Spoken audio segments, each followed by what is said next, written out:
So imagine standing right in front of a freshly mounted, perfectly blank canvas. Oh, that is such an intimidating feeling. Right. It's sitting there in the wooden easel. The fabric is, pulled drum tight, and there's just that unmistakable, glaring emptiness staring right back at you. It's terrifying for a lot of people. It really is. But Yeah. today, we are taking on a very specific mission for our deep dive. You, the listener, are going to discover the hidden, almost microscopic mechanics of realistic painting. Yeah, we're getting into exactly how artists transform that flat, two-dimensional surface into a breathing, three-dimensional landscape. Exactly. And our goal for this imaginary painting session is going to seem, well, on paper at least, incredibly simple. We're going to paint a field of green grass under a bright midday sun. Which is, I mean, it's the most primitive instinct of landscape painting. You have the sun, the sky, and the ground. It's usually the very first compositional challenge anyone attempts when they pick up a brush. Yeah, definitely. And to navigate this, we are relying exclusively on the technical frameworks established by GRUPO RAIM, Rodolfo M., and Laura Palacios. They're going to be providing the entire roadmap for the methods used by actual working professionals today. Right, so you're standing at this canvas. You want to paint that sunlit green field. And the most natural first move any beginner makes is to, go straight to their supplies, grab the tube labeled green, squeeze a massive puddle onto the palette, and just slap that pure paint directly onto the canvas. And the result is, well, it's universally a crushing disappointment. It's so bad. I have done exactly this, and it is incredibly frustrating. Oh, we all have. You step Yeah. back expecting this lush, organic meadow, and instead you're confronted with a flat, artificial, totally radioactive neon green. Yes, it looks like synthetic plastic turf. It does. And if you stare at it long enough, the sheer vibration of the color physically strains the eye. But why? Why does it look so incredibly artificial right out of the tube? Well, it comes down to the chemistry of the manufacturing process. Laura Palacios actually provides a really thorough breakdown of this phenomenon. Oh, right, the way they make the paint. Exactly. The paints that come straight from the factory are chemically formulated to achieve the absolute maximum possible saturation. Laura Palacios describes them as being almost doped for intensity. Doped. Like performance-enhancing drugs for paint. Basically, yeah. Yeah. Manufacturers are essentially selling you pure chromatic potential. They pack the binder with dense, synthesized pigments to give you the loudest possible version of that hue. Which, makes total sense from a business standpoint. You want the tube of paint to look vibrant and amazing on the store shelf. Right, but that level of uniform, unbroken saturation simply does not exist in the natural world. It's too perfect. Way too perfect. When you observe a real field of grass, the human eye never perceives daylight hitting every single blade with that exact same screaming intensity across every square inch. Nature is infinitely more subtle than that. Because the light is filtered, right? Exactly.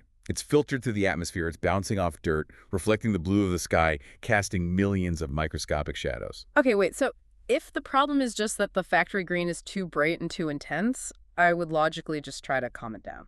How do you mean? Like, if I add milk to my dark roast coffee, it doesn't ruin the coffee. It just softens the bitterness, right? So why can't I just mix in some pure white paint to lighten that green, or, some pure black to darken it into a shadow? Because paint does not function like a simple liquid dilution. It is a structural material. A structural material. Okay, explain that. Well, when you introduce pure white into that intense green, you completely destroy its chromatic integrity. White paint, particularly modern titanium white, is incredibly opaque. It's very chalky. So it kills the vibrancy. It strips the transparent, vibrating life right out of the green, turning it into a flat pastel wall paint. It suddenly looks like a mint-flavored antacid. Oh, that's exactly what it looks like. Pepto-Bismol green. Okay, so what if I use black to make the shadows? Pure black creates a murky, dead swamp. A swamp. Nice. Yeah, because black pigment absorbs all light unconditionally. The green entirely loses its ability to, breathe optically. It just goes flat, opaque, and completely lifeless. So black and white are totally off the table for fixing this radioactive launch. Completely off the table. Which brings us to the actual mechanism for taming these factory-doped colors. And the solution lies in earth tones. Browns. Browns. Which is funny because I think the common misconception is that brown is just the muddy, dirty mistake left over on the palette when you mix way too many things together. Oh, absolutely. But Rodolfo M. decals the reality of what an earth tone actually is, and it completely rewrites that assumption. It's not just dirt. Not at all. A true brown is not a mistake. It is chromatic alchemy. It is the exact mathematical sum of the three primary colors, yellow, blue, and red. Wait, all three combined make brown. Exactly. And to understand the physical power of that combination, we really have to look at the physics of subtractive color. Subtractive color. Okay, I know digital screens use additive color, right? Like, my phone is actively shooting light into my eyes. Right. And if the screen mixes all the colors of light together, it creates pure white. But physical paint operates in the exact opposite way. Paint is subtractive. Pigments function as microscopic sponges that absorb or subtract specific wavelengths of light. So they're eating the light. Basically, yeah. A pure blue pigment acts like a sponge that absorbs almost the entire visible spectrum, the reds, the yellows, the oranges, and it only allows the blue wavelength to bounce back to your retina. Okay, so when you combine yellow, blue, and red on a physical palette, You're creating a super sponge. a super sponge, I love that. It really is. You've combined elements that together absorb almost the entire visible spectrum of light. The mixture traps the light, allowing very little to bounce back to the viewer, and that trapped, highly absorbent state is exactly what we perceive as brown. Okay, so how does building that super sponge help us fix the neon green grass? Through the complementary rule, look at what green actually is. It's a secondary color made by mixing yellow and blue. Right, two of the three primaries. Exactly.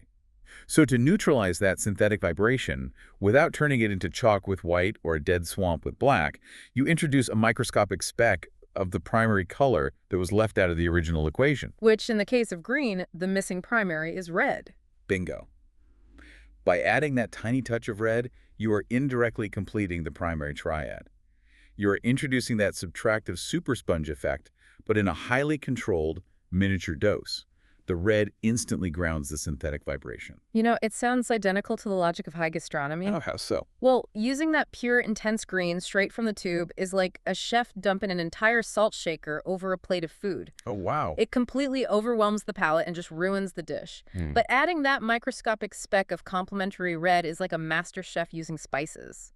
It's a single drop of citrus acid to balance a heavy, fatty cream sauce. Or like a tiny pinch of sea salt on a piece of dark chocolate. Yes. The red doesn't turn the grass red. Just like the salt doesn't make the chocolate taste like seawater, it elevates the original flavor and gives it a sophisticated depth. That is a perfect analogy. The chemistry on the palate mirrors that culinary balance perfectly. But making a perfectly balanced puddle of paint on a wooden palette is a vastly different challenge than constructing an entire landscape on a large canvas. Right, scaling it up is the hard part. Exactly. And this is where GRUPO RAIIM reveals a structural approach to applying this that is just wonderfully counterintuitive. Okay, lay it on me.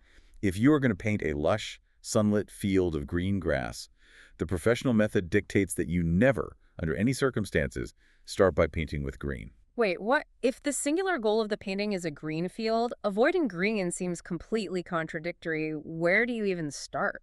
You build the resonance of the color from the ground up. The artist will actually paint the entire field with a soft, warm, reddish-orange base. The complementary color.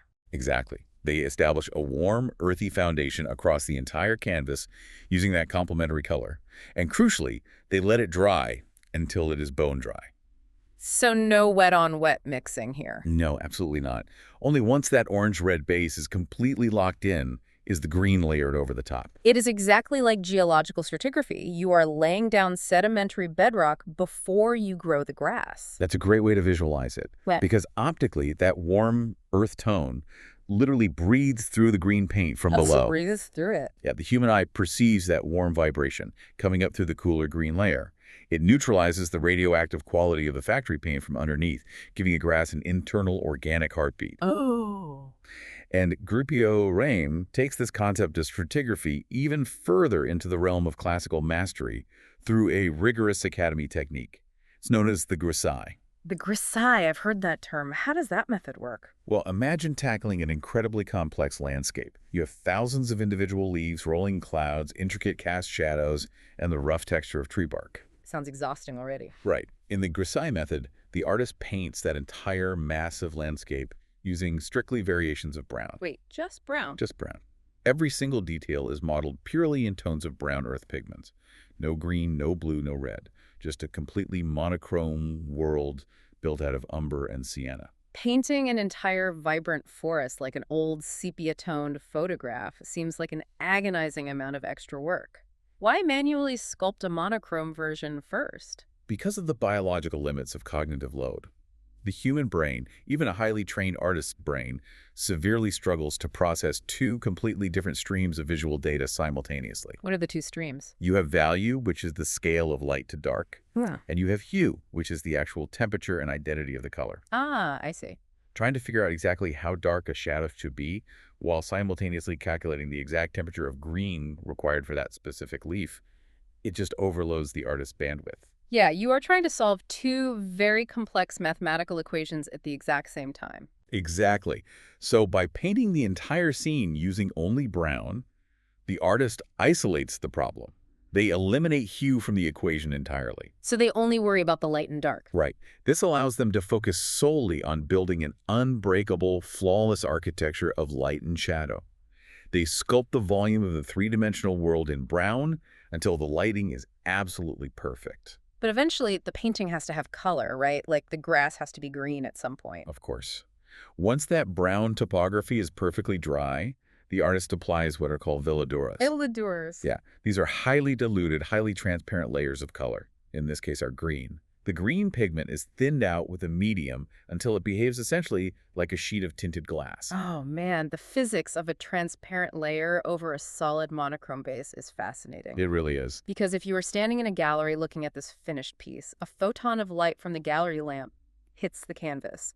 And because the green is transparent, the photon physically travels right through that thin green layer. Then it crashes into the solid, sculpted brown earth tones underneath, bounces off that brown foundation, travels back up through the green glass again, and finally hits your eye. That's exactly what happens. The light has to travel through the color and bounce off the earth tone. That green is instantly modulated by the physical journey of the light. It's totally domesticated by a brown scaffolding beneath it. Precisely. The shadows in the brown layer dictate the depth, and the transparent green merely flavors the light. It achieves a level of realism and atmospheric depth that thick, opaque paint just sitting on the surface could never, ever achieve. Okay, I have to play the pragmatist for a moment here. Oh, good for it. We live in the 21st century, spending days manually calculating complementary color math, or mixing microscopic variations of brown from scratch, or sculpting massive monochrome sepia landscapes before ever touching a color. It sounds like a grueling Renaissance chore. It does sound like a lot of work. Can an artist just walk into an art supply store, buy a tube of perfect summer sky blue or realistic meadow green that already has the exact right chemistry, and just skip the brown scaffolding entirely? Well, Rodolfo Im provides a highly practical solution that actually bridges the gap between classical rigor and modern convenience. Oh, thank goodness. Yeah, the modern artist does not actually have to grind minerals by hand with a mortar and pestle or spend hours perfectly balancing the three primaries just to get a reliable base layer of brown. Modern art stores sell pre-made earth pigments. You'll see them labeled as raw umber, yellow ochre, or natural sienna. Oh, yeah, those are incredibly common. They are usually the cheapest tubes in the aisle, honestly. And they're cheap because they aren't synthetic approximations of brown created in a lab. They are literally extracted from real natural clays dug right out of the earth. Oh, literal earth tones. Literally. Rodolfo Im points out that these tubes are incredibly reliable. They are the absolute workhorses of the professional studio. They act like pre-mixed cement. Oh, I like that analogy. Right. You don't have to source the gravel and calculate the water-to-powder ratio yourself. You just buy the bag of cement and instantly start building the foundation of the house. It makes the process of neutralizing colors and building that initial grisaille highly efficient. Okay, that definitely saves time, but it brings up another question for me. Sure. Let's say I learn how to build the brown foundation, and I know how to use the tinted glass veladuras. If I have these brilliant, pure, factory-doped colors at my disposal, why shouldn't I maximize their use? Maximize them how? Why not make every single inch of the painting intensely colorful to really grab the viewer's attention? The visual logic of fatigue prevents that approach from being successful. Visual fatigue? Yeah, it has to do with how the human eye physically functions on a biological level. If every single inch of a canvas is painted with 100% pure, intense, vibrating color, the leaves, the clouds, the shadows, it triggers visual fatigue. So your eyes actually get tired.